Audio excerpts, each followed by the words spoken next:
Hey guys, I'm Katie and welcome back to Mend and Nourish. Thank you so much for joining me today. Today is the day we are finally planting all of our tomatoes.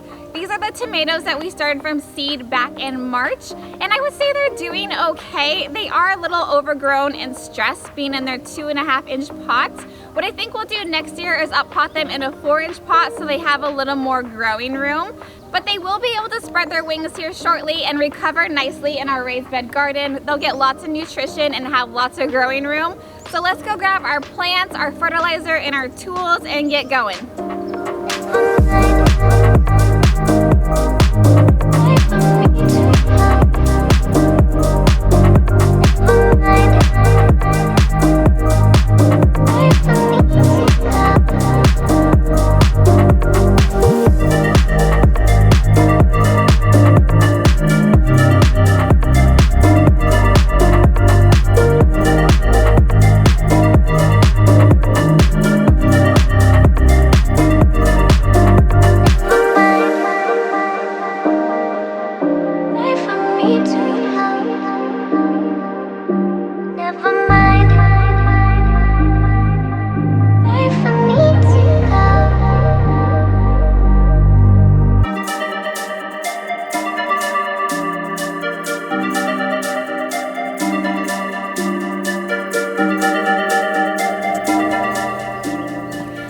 If you notice, I grabbed our tomatoes off of the side of our house.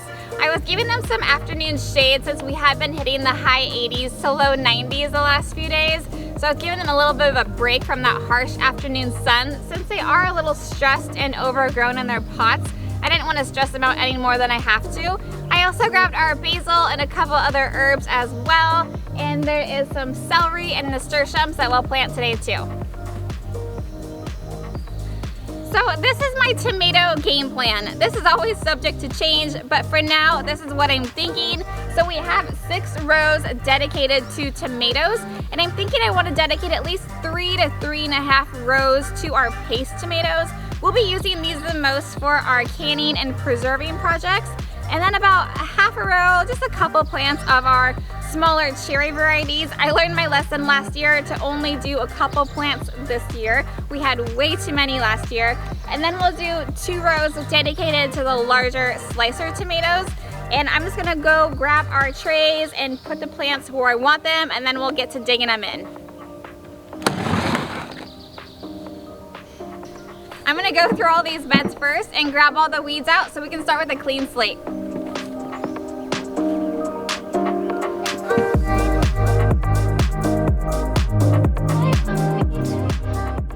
Let's start with our slicers, and I have the Kellogg's. These ones were really slow to germinate, and they've also been really slow to grow.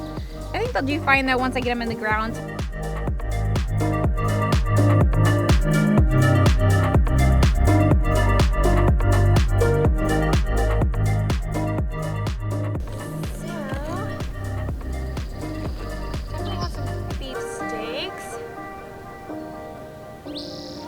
I should have tagged all of these. I only put 1 tag for each variety, but I should have put a tag in each one so I could do this a lot faster.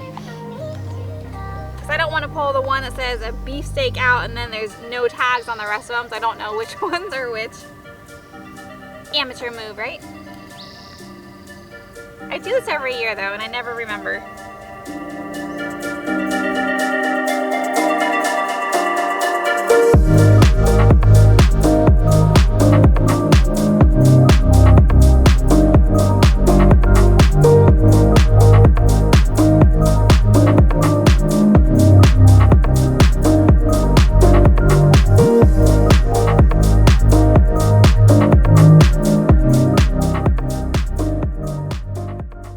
Alright, so I have all the tomatoes where I want them. Let me show you what I did.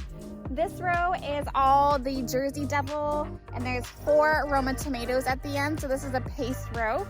The next row up we have, this is all Amish paste, the first half, and then the second half is Jester. And then the third row here, we have all San Marzanos. This is a paste row. So that's our third row of paste tomatoes. And then this row here, these are all Roma tomatoes. And then our fourth row here, I narrowed our slicers and our cherry varieties down to 2 rows together. So we have Cherokee Purple, there's some Dr. Witchies, Brandywines, Sweeties, there's large red cherry and also a small red cherry. And then our final row are all slicers. I did 5 of the Kellogg's Breakfast, which were my favorite from last year. And then there are, what do we do? There's some beefsteaks and a few more of the Cherokee Purples. I just counted all of our tomatoes. We have 70, so we have a lot to dig in. So let's get going on that.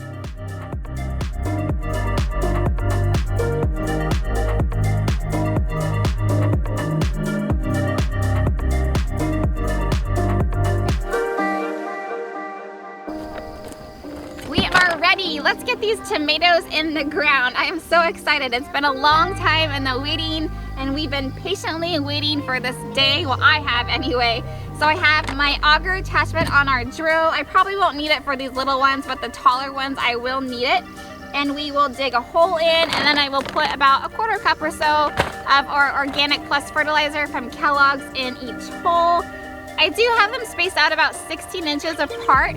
I will be keeping them pruned throughout the year so I can grow them a little bit closer. However, if you're not going to be pruning your tomatoes, I would suggest maybe spacing them about 2, maybe 3 feet apart. That way they have lots of room to bush out and lots of airflow between each plant, and then you won't get any like diseases or funguses that way. But I like to prune my tomatoes. It just makes it a lot easier to maintain and find the fruit. And I find that you also get larger, healthier fruits that way as well. So let's get planting.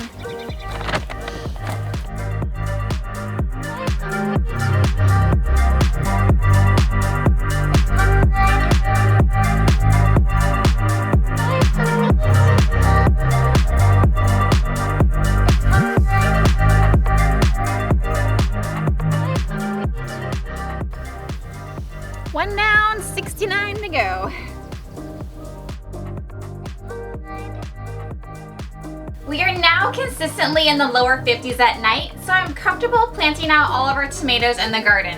I'm also removing the bottom portion of leaves so we can bury in these taller tomato plants. The plants will actually benefit from being buried like this. Each of those little hairs along the stem will grow roots, and ultimately you will end up with a really sturdy root system. Some of these tomatoes were a little dry, so I'm giving them a little bit of water to get them going. Well, that was fast. We already got 1 row down. That was really efficient to go through ahead of time and drill all the holes in, and then it was easy squeezy to plant those. We have 5 more rows. It should go pretty quickly. Once the tomatoes are tall enough, we will start attaching them to our cattle panel trellis. I aim to have just 1 main stalk, and I remove as many of the suckers that I can keep up with. I will also keep the bottom 1 to 1.5 feet of the stem free of leaves.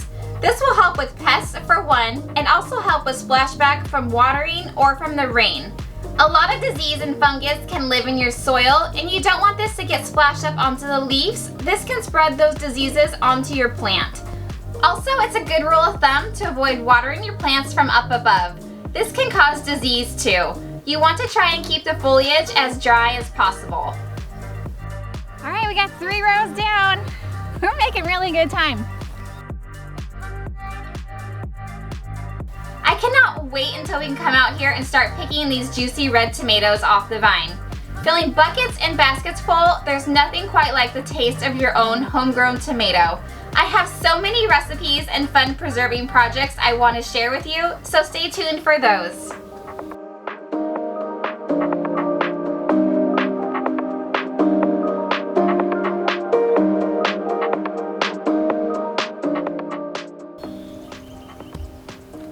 All done.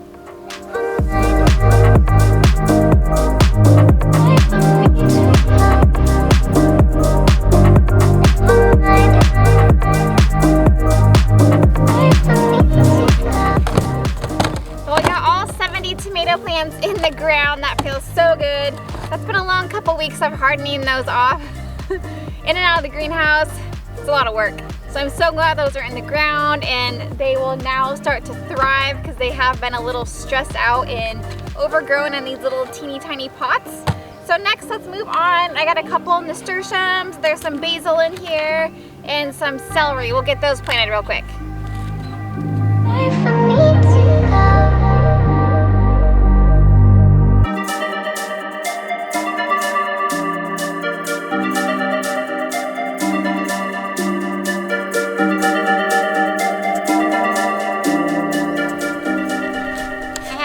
Purple ball basil. It started to flower in the greenhouse, so I cut it, and it's looking a little not so good. So hopefully once I get it in the ground, I'll give it some fertilizer and it'll come back to life a little bit. Right now it's not looking so hot, but I think it'll be all right.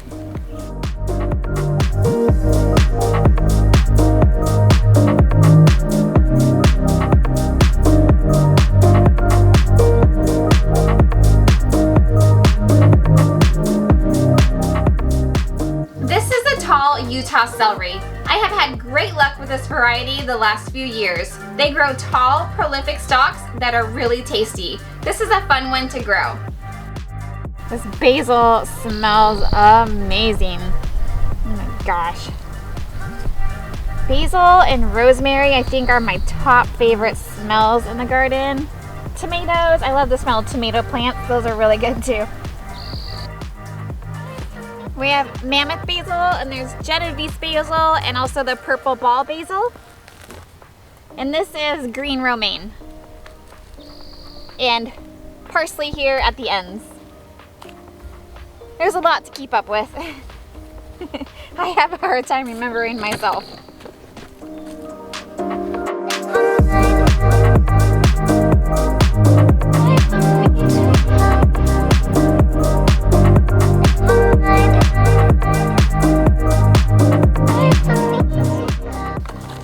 Makes me feel so much better. I've been so worried about all these plants. They've been getting really stressed out and overgrown, and they've been ready to go into the garden.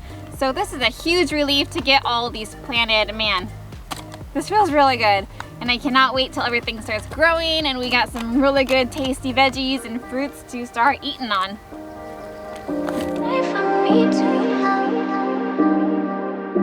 Never mind.